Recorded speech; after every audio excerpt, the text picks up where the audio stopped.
Hola a todos, bienvenidos. Hoy día tenemos como invitado con nosotros a Mario Morales. Mario es un tremendo referente en todo lo que concierne temas de innovación y obviamente dentro de la innovación hay mucho que tiene que ver con la optimización de ingresos. Él es Managing Director de la práctica de estrategia e innovación de EY. Y hoy día nos acompaña, de hecho, a propósito del Congreso de Revenue Management y Pricing que se llevará a cabo el 25 y 26 de noviembre. Bienvenido, Mario. Hola Daniela, ¿cómo estás? Muchas gracias por invitarme y un gusto de saludarte hoy. Encantados de tenerte acá. De hecho, sabemos que tienes mucha experiencia asesorando a diferentes empresas en su proceso de optimización de ingresos, así que encantados de escuchar más acerca de tus experiencias. De hecho, en particular, hoy día lo que vamos a hablar es el tema de cómo definir precios en un contexto B2B, ¿no? De hecho, en ese campo creo que hay mucho todavía por explorar y la idea es que tú nos puedas compartir tu conocimiento al respecto. Con muchísimo gusto. Somos unos apasionados del tema de pricing. Creo que es uno de los temas, Daniela, una de las palancas más importantes para la rentabilidad de las empresas, sin embargo, uno de los más descuidados. Coincido contigo, de hecho, definitivamente.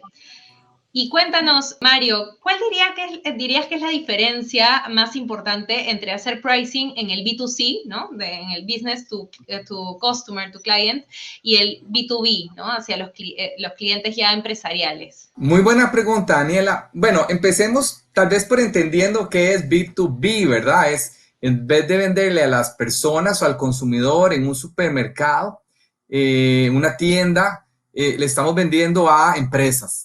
Entonces, ubiquémonos qué es el fabricante. Yo le vendo empaques al fabricante de detergentes, yo le vendo a un ingenio de azúcar, le vendo a empresas, si soy banco, en vez de a personas, a banca a empresas, le vendo una panadería a un hospital, ¿verdad? Es ese tipo de negocios. Yo diría que lo primero que llama la atención es que ahí no hay precios de lista al público, ¿verdad? Sí hay precios de lista que maneja una fuerza de ventas, pero no hay una lista de precios pública. Y la venta depende mucho del esfuerzo de una fuerza de ventas que llama y visita a cada uno de estos clientes, ¿verdad? Y termina negociando el precio individualmente con cada uno de sus clientes, ¿verdad? Generalmente, Daniela, los precios de la competencia no son fáciles de obtener, ¿verdad?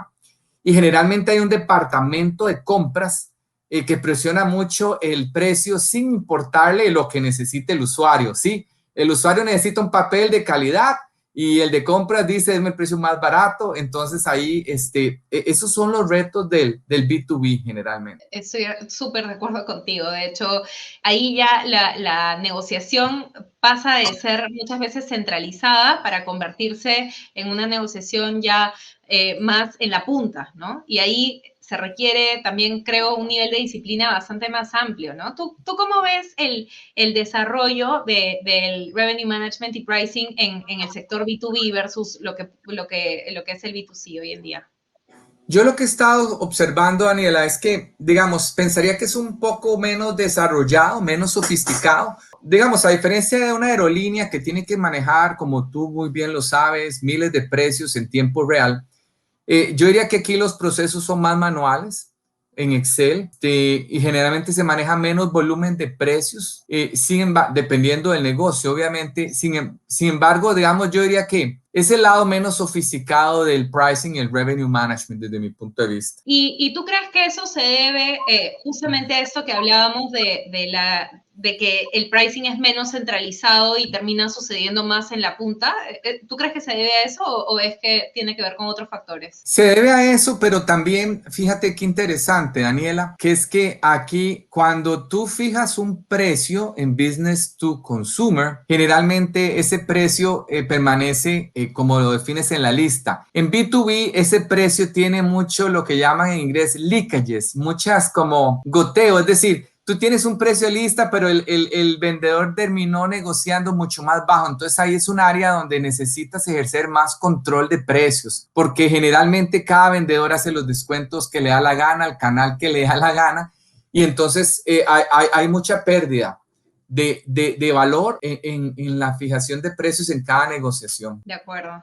Sí, definitivamente. Y ahí importa mucho también que tanto la misma organización vea el aporte, el revenue management y pricing de esa disciplina de precios para que realmente sucedan las cosas, ¿no? Como que ahí importa bastante también digamos, esta gestión de estas reglas, digamos, las reglas de negocios o las reglas de descuentos, la estrategia más como guía y la evangelización, ¿no? ¿Cuál es la metodología que utilizan para poder definir precios en el B2B? ¿Qué es lo que mejor te ha funcionado a ti? Bueno, ve qué interesante. El tema de precios es un tema fascinante porque no hay como, a ver, uno lleva un curso de precios y te enseñan cosas de B2C que no te aplican a B2B o viceversa, ¿verdad? Entonces, yo creo que hay que distinguir dos cosas. Primero, si se trata de un producto existente o un producto nuevo. Entonces, ojo, digamos, si nosotros tenemos una matriz donde decimos, ok, hay un reto de precios. Entonces, primero, ¿es B2C o es B2B? Es diferente cada uno de ellos, por lo que ya mencionamos previamente. Pero también, si es B2B, hay que preguntarse, ¿es un producto actual o es un producto nuevo? Porque el producto actual generalmente podrías tener algunos datos de elasticidad, ¿verdad? O inclusive datos de la competencia que te permitirían ver cómo manipularlo. Si es un producto nuevo, generalmente no cuentas con elasticidad y hay que hacer otro tipo de, llamémosle, de investigaciones para poder entender cuál es la disposición a pagar de los clientes. Entonces, nuestra metodología, empecemos por un producto nuevo. Típicamente en B2B nos gusta usar una herramienta que se llama el EVC o Economic Value to the Customer. A diferencia de una galleta que digamos que tú dices, bueno, me gusta el empaque, me gusta el sabor, me gusta la marca. En el contexto de B2B es un poquito más racional la compra, más financiera, digamos. Entonces, si tú vas a comprar, por ejemplo, un proyecto que acabamos de hacer ahora, una bomba de riego para cierto tipo de cultivos, un sistema de riego, tú te pones a ver este sistema de riego versus el que yo tengo, me ahorra agua, me ahorra electricidad, me ahorra mano de obra, me da más productividad a mi cultivo. Entonces, el EVC, el Economic Value to the Customer, mide cuál es el valor que recibo yo, cuál es el precio de mi producto, digamos, de competencia. Hoy tengo un sistema de riego, me cuesta $1,000 y el tuyo me cuesta 2,000. Pero entonces, ¿qué me da a cambio? Me da $500 de ahorro de energía, me ahorro agua porque es más eficiente. Entonces, al final, el EVC lo que te dice es, no, con tu producto, el cliente en realidad se ahorra $2,000. Entonces, estaría dispuesto a pagar 1,000 más por tu sistema porque le produce beneficio. Entonces, ahí es más mucho midiendo el beneficio monetario que da tu producto a los ingresos o a los costos de tu cliente. De todas maneras, ese enfoque suena súper razonable porque de hecho creo que muchas veces el pricing de partida, y te debe pasar mucho, ¿no? Que tus clientes desde el inicio tienen una definición de precios como cuánto es que originalmente tengo de costos y sobre esos costos le defino un markup, digamos, y sobre eso es que cobro, ¿no? Pero en realidad la disposición de pago es lo que finalmente gatilla lo que el cliente va a terminar pagando, no como tú lo veas desde tu mirada ombligo de cuánto quieres ganar. Exacto. Y yo creo que es que tal vez eso es lo que le enseñan a uno en la universidad, en el MBA, de agarrar un precio y ponerle un margen, y uno está contento con eso, pero se le olvida que está dejando dinero en la mesa si el cliente está dispuesto a pagar muchísimo más, ¿verdad? Entonces, claro, lo más fácil y llamémosle, digamos, lo que me da menos esfuerzo es ponerle ese margen. Lo otro requiere entender esa disposición a pagar del cliente, en entender la elasticidad del producto, etcétera. Pero sí, efectivamente debería ser por el valor. Entonces, bueno, si es un producto nuevo, usamos el EVC. Si es un producto que ya existe, entonces nos vamos a ver mucho los datos de elasticidad para entender qué ha pasado históricamente con el cambio de su producto y con base en eso, digamos, hasta dónde podríamos llegar en la fijación del precio. De hecho, te debe pasar varias veces que los clientes hablan mucho de la competencia, ¿no? Que al final ellos quisieran hacer cambios, que ellos tienen claro que ese no es el precio correcto, pero al final la competencia es la que los lleva a tener una dinámica de precios distinto. Pero cuando entras a profundizar sobre eso y dices, ya, ok, ¿y dónde tienes la información de la competencia?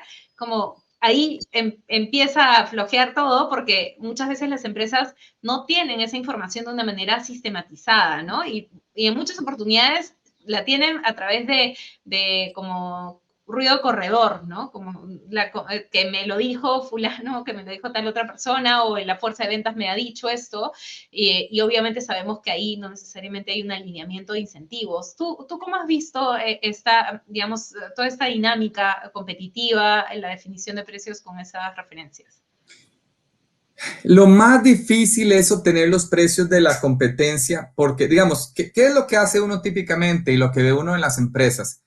Cotizaciones encubiertas, ¿verdad? Ponemos a alguien que llame a la empresa para que cotice, obviamente de otro correo, con otra persona, o hay a veces clientes amigos que son leales a la empresa y que le muestran, mira, coticé 3 y tú eres el más caro, tú eres el más barato, ese tipo de cosas.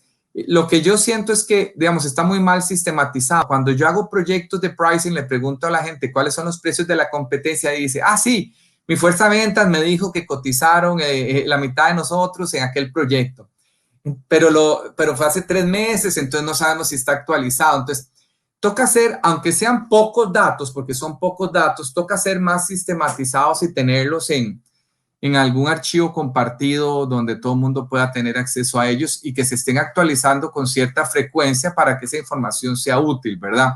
Obviamente la fuerza de ventas cuando pierde un negocio sabe si lo perdió por precio generalmente o si participas en licitaciones, en algunos casos puedes ver cuál fue el precio que pusieron tus competidores. Ahora, algo muy interesante, Daniel, aquí es que generalmente, aunque la gente dice que a veces compite llamémosle, en negocios commodity, pensemos a alguien que vende harina a panaderías. Dicen, harina es harina y es la misma harina del proveedor A con el proveedor B, pero en realidad a veces no estamos comparando manzanas con manzanas. Entonces decimos, él vende la harina 100 y yo vendo la harina 100, o él la vende más barata y por eso yo perdí, pero hay muchos detalles donde hay que diferenciarse. Sí, pero cada cuánto lo visita el vendedor, el otro lo visita cada 15 días, yo lo visito semanalmente. ¿Cuál es el tiempo de entrega? ¿Cuáles son las condiciones comerciales? El otro tiene que pagar en efectivo y yo puedo pagar a 15 días. Entonces, cuando uno empieza a meter todos esos factores, se da cuenta que en realidad no estamos vendiendo el mismo producto. Entonces, hay que saber mucho cómo comparar. El otro es más barato, pero no le da crédito, pero no le entrega en los tiempos que él quiere, o la calidad no es la correcta. Entonces, lo primero es como estar claro para ver cuáles son los diferenciadores reales de uno y no irse con un precio más barato y bajar uno sus precios sin defenderlo con sus fortalezas, ¿sí?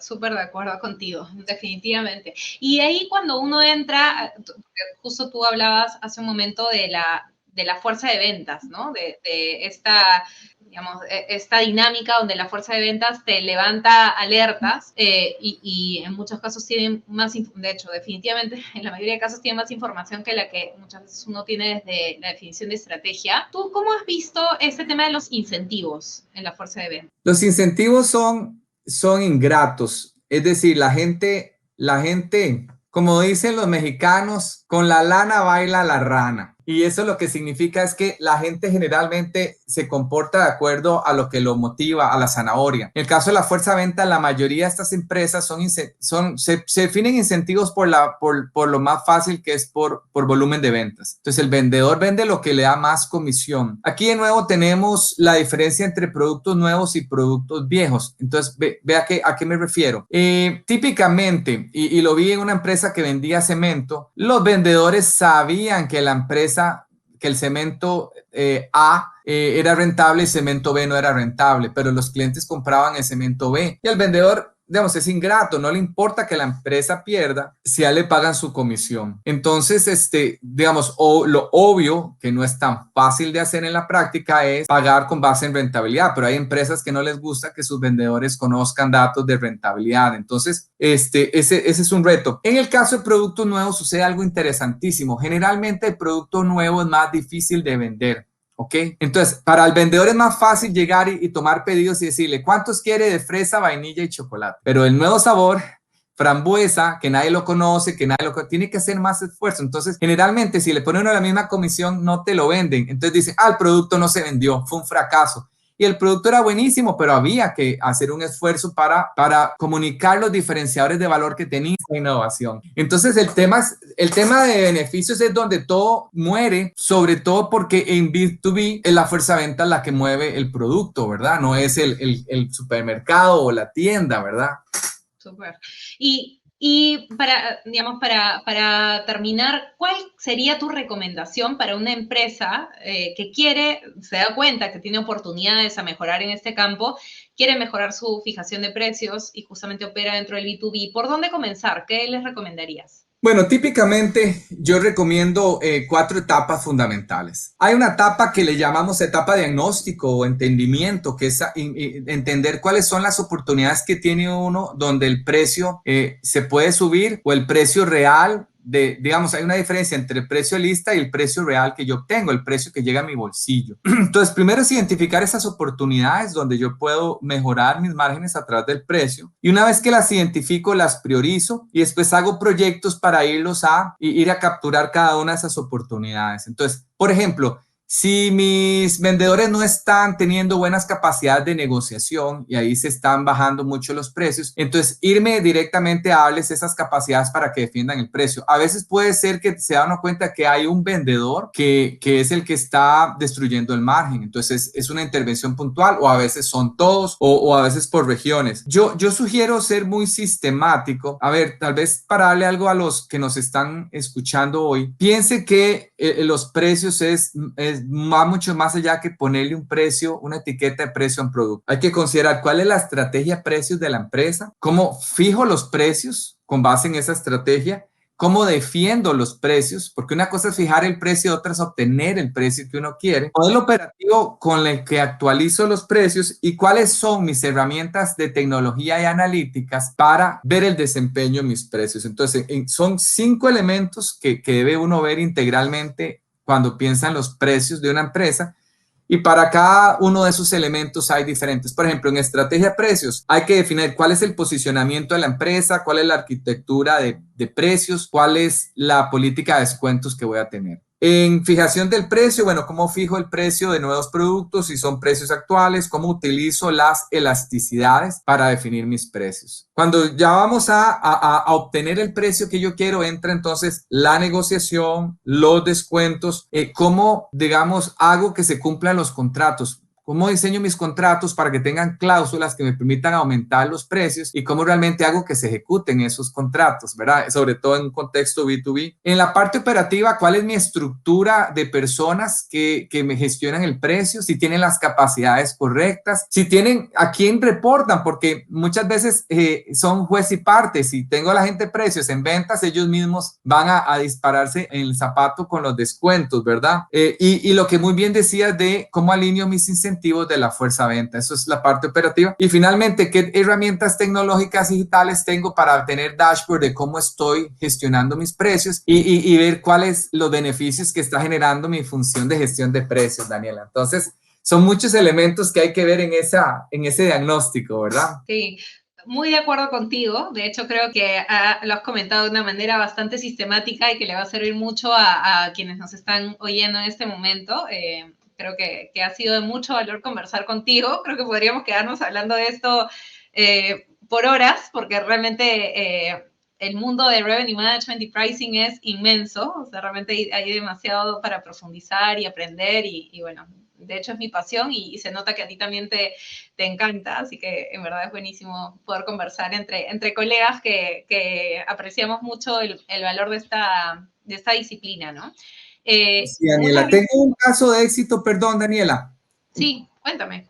No sé si nos queda tiempo para comentarte de un caso de éxito muy reciente de cómo ayudamos a un cliente a fijar su precio de un nuevo producto en B2B. Ve qué interesante, Daniela. Esta es una empresa que va a lanzar, no puedo dar detalles porque obviamente tengo un acuerdo de confidencialidad, pero esta empresa iba a lanzar un sistema que le ayudaba a los agricultores a tener más productividad de sus cultivos, ¿verdad? Y fíjate que este sistema es súper innovador y efectivamente reduce costos, les da más productividad, etcétera. Entonces, ellos típicamente el precio lo definían entrevistando a 2 o 3 clientes que obviamente siempre les decían que no estaban dispuestos a pagar más, y después su área comercial definía el precio un poquito, como llamo yo ahí, al feeling, a la intuición. Y nos llamaron porque dicen, wow, debe haber alguna forma más científica de definir este precio. Entonces nosotros les dijimos, usemos el EVC, el Economic Value to the Customer, midamos cuántos son los realmente financieramente los valores que recibe tu cliente en más productividad. En este caso había un ahorro de mano de obra importante, había un ahorro de electricidad importante y un ahorro de agua en la gestión de los cultivos, siendo el agua cada vez más importante, ¿verdad? Y pusimos un factor que es el costo de pérdida de la cosecha. Si no se usaba el sistema bien, uno podía llegar en una sequía a perder la cosecha. Y descubrimos que podían cobrar un 12% de un precio más alto al que ellos consideraban lanzarlo. 12%. Suena pequeño, pero cuando estás hablando que iban a vender de su sistema más de 50,000 hectáreas al año y lo multiplicabas por el precio por hectárea, estamos hablando de más de 5 millones de dólares directo a las utilidades de la empresa por haber invertido una suma muchísimo más inferior a esa en hacer un estudio para ver la disponibilidad a pagar de los clientes. Definitivamente me hace mucho sentido lo que planteas. Creo que muchas empresas pueden estar justamente careciendo de esa capacidad de definir correctamente su precio. De hecho, me parece súper interesante la metodología que planteas y no tengo duda que podría aportar mucho valor en esa empresa que comentas. Muy interesante el caso y en otras, ¿no? Buenísimo, genial. Muchísimas gracias por tu tiempo, Mario. Me encantó tener esta conversación contigo hoy día. De hecho, recordarles a todos que el 25 y 26 de noviembre estaremos teniendo el primer Congreso Internacional de Revenue Management y Pricing, que se va a llevar a cabo de manera virtual para que puedan participar personas de diferentes países. Vamos a tener ahí ponentes de diferentes lugares, con diferentes experiencias en distintos sectores. Económicos y experiencias como las de Mario, las que nos ha comentado hoy en día, los invito a entrar a la página web congresorevenuemanagement.com, donde podrán saber más acerca del programa, los ponentes, todos ellos referentes de ese sector y acerca de los accesos, la inversión que estaría involucrada. Así que espero verlos a todos el 25 y 26 de noviembre en el Congreso. Ahí tendremos a Mario y a varios más. Encantada nuevamente, Mario. Me encantó conversar contigo y espero tener la oportunidad nuevamente. Igualmente, muchas gracias por invitarme, Daniela.